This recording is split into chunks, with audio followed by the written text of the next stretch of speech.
Aí, pessoal, se liga nessa dica de análise combinatória. Se na questão for necessária a escolha de um grupo de elementos a partir de um conjunto, ou seja, tu tens um conjunto de elementos e desse conjunto tu precisa escolher alguns deles.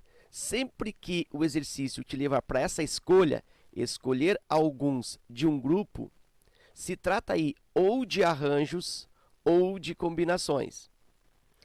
E como eu vou estabelecer a diferença entre arranjos e combinações? Bom, a diferença entre arranjos e combinações, já que nessas duas situações eu tenho a escolha de alguns elementos de um grupo, essa diferenciação se dá pela ordem dos elementos escolhidos. Se a ordem dos elementos escolhidos ela altera a formação do grupo, ela altera a situação, eu tenho aí arranjos.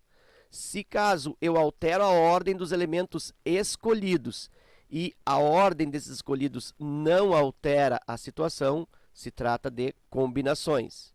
E aí tu observa ao lado um grupo com 7 frutas. E a partir dessas 7 frutas, eu vou escolher 3 delas. Então, observa que eu tenho um conjunto com 7 elementos e desses 7 eu vou escolher apenas 3. A quantidade total de elementos do grupo, a partir dos quais eu vou realizar a escolha, comumente, tipicamente, se representa pela quantidade n. E o número de elementos escolhidos a partir desse grupo, dessa quantidade de n elementos, a quantidade escolhida é denominada tipicamente de quantidade p elementos. Então, eu tenho n como total disponível de elementos e p como número de elementos escolhidos desse grupo. E a partir da escolha dessas 3 frutas, a partir do grupo de 7 frutas, eu me deparo com 2 situações.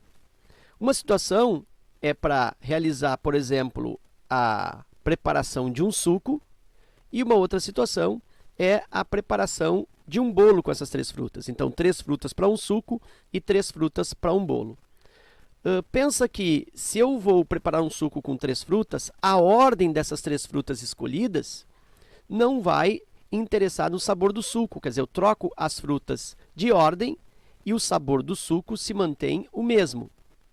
Já na confecção do bolo, e supondo que eu tenha uma fruta para a massa do recheio do bolo, uma outra fruta para fazer a cobertura do bolo e uma outra fruta para fazer o recheio do bolo, então eu tenho uma fruta para a massa, outra para a cobertura e outra para o recheio do bolo.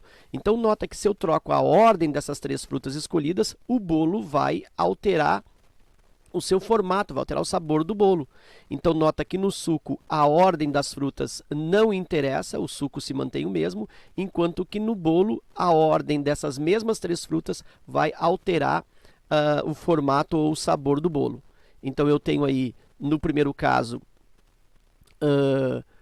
situação de combinações, porque a ordem não interessa, é a formação do suco, combinações simples, enquanto que na hora de fazer o cálculo das possibilidades de sabores para o bolo, eu tenho arranjos simples, ok?